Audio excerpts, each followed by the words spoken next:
penalty. And sack. Ball came loose. Well, you got to tip your cap to Sam Pittman.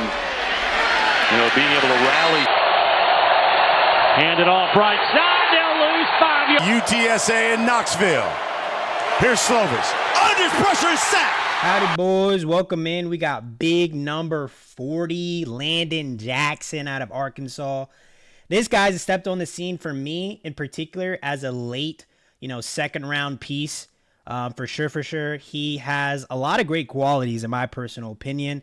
And this guy was getting kind of memed through a very old high school, combine that he was having.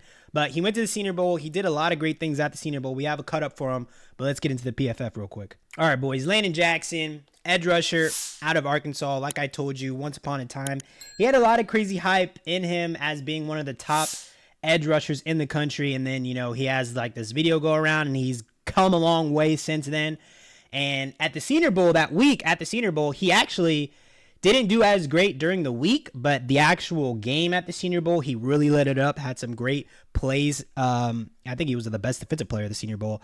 Jackson is a fundamentally sound player with alluring length and surprising cornering ability for a player his size. His overall pass rush win percentage has been low throughout his career, which presents him as a high floor, versatile defensive end who can be a solid starter for odd or even fronts. And the way I see Landon Jackson, it is a legitimate rotational piece within a defense. And I think he could bowl very, very well of it line change wise. 83 grade in 2024, 12 games played, 645 defensive snaps, able to get 7 sacks on the season, 8 hits, and 20 quarterback hurries. His pass rush grade at a 72, 88.8 in the run defense grade, which I think shows a lot within his, he had a 40-inch vertical. He was very athletic at the combine, showing a lot of great things at the combine. And so let's go ahead and get into the film. All right, so we already saw this play. Once again, we see him kind of leaving the defensive line, going out into a short zone. The quarterback goes into a little bit of a run, and Landon's there to pick it up and make the play. He has, like I said, I think he's going to be a second-round hit, and he plays with a lot of energy. He has a motor to his game. He just runs towards the ball. That's something that I definitely saw throughout his film session that I'm looking up. And here he is outside on number 60, this tackle. Let's see what he does. All right. Now he's just making sure he's in line with the quarterback, staying with the quarterback. And you just saw that fight, that consistent push. He never stopped, right? And that's a thing with these edges. Like when they get picked up by all these offensive linemen, he even falls to the ground, right? He initially messes with this little double team. He's with 71 fighting one of the falls, but still gets up and he's able to, distract the quarterback, but still great pass. But I like the fact that he keeps going. I need that in my edges, especially in the AFC North. You got to keep going if you're going after Lamar. Hey, if you got Joe Burrow, you're going after him, you got to keep going. Here we go. Outside again. Staying on that backside help. Being able to get there in the backside pressure. You're running towards the ball. You have great pursuit. What would we say? Good pursuit. Oh my gosh, the word is stuck. Good pursuit. Characteristics, traits. The word. I hate when words get stuck. All right, here we go. Outside of 60 again. Messes with that double team. Rips through it and gets to the quarterback, dude. He has something, man. Pursuit. He has good pursuit. Frick, dude. It's like a pursuit. God, gosh, I can't stuck in my head. I can't get it out. But look at it.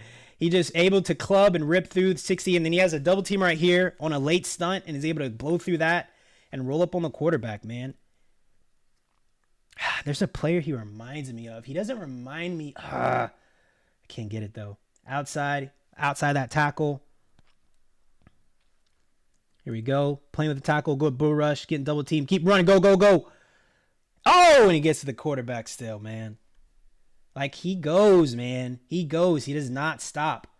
He plays like he has a chip on his shoulder, man. He's violent. He's strong. He's 6'7". If you can't tell me you can't do something with this kid, I mean, you're just not as great of a coaching staff as you think you are. Outside this tackle right here. Takes him on. setting that edge, right? Setting that edge.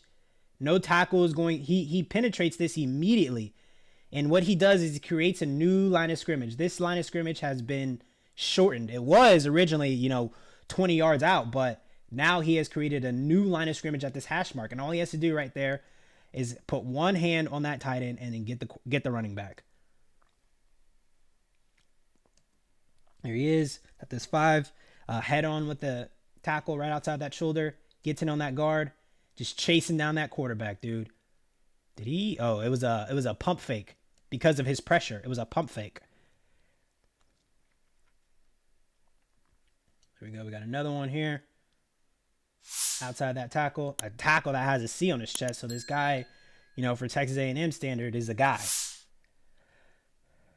Oh, that is preparation, baby. To pick up the motion guy.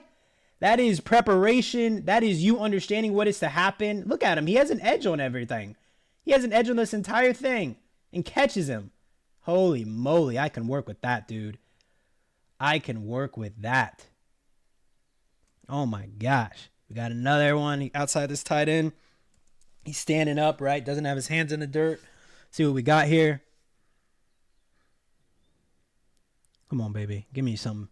Give me some, Landon. Messing with his tight end. He does the same thing again, right? Creating a new line of scrimmage. Absolutely. He just immediately penetrates, moves forward, gets his stab move involved, sets the edge, creates the new... I keep saying line of scrimmage. I meant out of bounds that whole time. Out of bounds. Out of bounds. Sorry. Line of scrimmage. So stupid. Look at... He does it again. He will continuously create a new out of bounds line. He will set the edge. This is that run defense grade. That's so great. So, you guys let me know what you think in the comments. Here we go for the analysis. Difference making build. Height, weight, length above 90th percentile for an edge. Adequate strength to hold the line and take on pulling blockers. Agreed. Surprising flexibility at times for his size. Maintains good leverage despite taller frame. Long arms make for an extensive tackling radius. A tackling radius, and as we were able to see against tight ends, he's able to successfully and consistently set a new edge and create a shorter out-of-bounds line. Injury history includes 2 torn ACLs, one from high school, one early in college. Larger frame limits the twitch and change of direction. That makes sense. First step is decent, but his speed is more build-up. That build-up, it really shows in the run support. I like him. I think he's going to be a big-time day 2 steal. I think he'll be taken out in the second round. You guys let me know what you think about him in the comments. We'll see you on the next one. Peace.